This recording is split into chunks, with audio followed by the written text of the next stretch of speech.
Universitas Padjadjaran bersama Ikatan Alumni atau IKA Unpad menggelar Unpad Employer Meeting 2026 di Balai Sawala Kampus Unpad Jatinangor, Kabupaten Sumedang, Jawa Barat.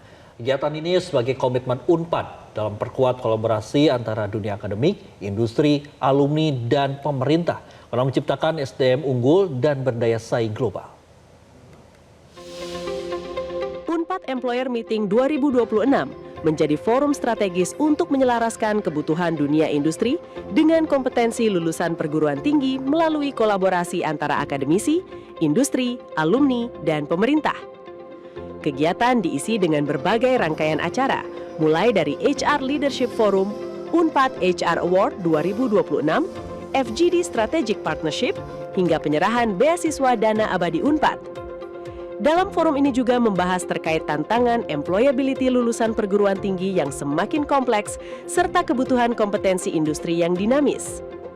Rektor Unpad, Arif Samsul Laksan Kartasasmita mengatakan, perguruan tinggi memiliki tantangan untuk menghasilkan lulusan yang siap menghadapi dunia kerja dan sesuai dengan kebutuhan industri. Unpad berkomitmen menyusun kurikulum yang tidak hanya melahirkan pemikir yang kuat secara akademis, tetapi juga mampu mendorong pertumbuhan ekonomi nasional. Nah, kami berkomitmen, jadi kami dalam teknisnya akan melakukan yang disebut dengan kurikulum matching. Jadi nanti kurikulum akan kita lakukan bagaimana caranya agar betul-betul memang perguruan tinggi ini di samping dia dapat menghasilkan seorang pemikir yang cukup kuat, tapi juga di sisi lain dapat menghela pertumbuhan ekonomi nasional dalam rangka salah satunya adalah memenuhi lapangan pekerjaan. Tapi tadi disampaikan tentu perguruan tinggi tidak hanya fokus pada penciptaan lapangan kerja saja ataupun lapangan kerja saja, tetapi juga pengembangan ilmu. Jadi harapannya kedua bidang ini dapat berjalan secara bersamaan.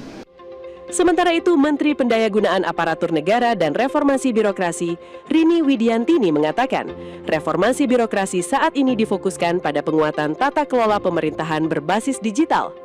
Dirinya berharap Unpad mampu menghasilkan lulusan yang berdaya saing, tidak hanya sebagai ASN, tetapi juga di dunia industri dan pasar kerja. Kita ingin nanti Universitas Padjadjaran pun mempersiapkan sebagai kampus yang mengeluarkan sumber daya manusia itu, jadi sudah mempersiapkan kurikulum gitu ya. Kemudian juga praktek-praktek untuk internship misalnya di tempat yang lain, sehingga saya berharap karena saya lulusan Padjadjaran tentunya bisa bersaing untuk di pasar kerja nanti begitu, tidak hanya untuk ASN. Unpad juga memberikan apresiasi kepada mitra industri yang berkontribusi dalam pengembangan dan penyerapan talenta alumni melalui Unpad HR Award 2026. Para peraih penghargaan diantaranya kategori Best Industry Partner diberikan kepada PT Persamina Geothermal Energy Tbk, Best HR Collaborator yakni Kementerian Transmigrasi Republik Indonesia, serta kategori Employer Branding Excellence Award diberikan kepada PT Paragon Technology and Innovation. Dalam kesempatan ini juga dilakukan penandatanganan nota kesepahaman antara Universitas Padjadjaran dengan Kementerian Ketenagakerjaan terkait penguatan ekosistem ketenagakerjaan terintegrasi. Dari Kabupaten Sumedang, Jawa Barat, Sabago Fiesasa, Bayu Ramdhani, Metro TV. Jelajahi cara baru mendapatkan informasi. Download Metro TV Extend sekarang.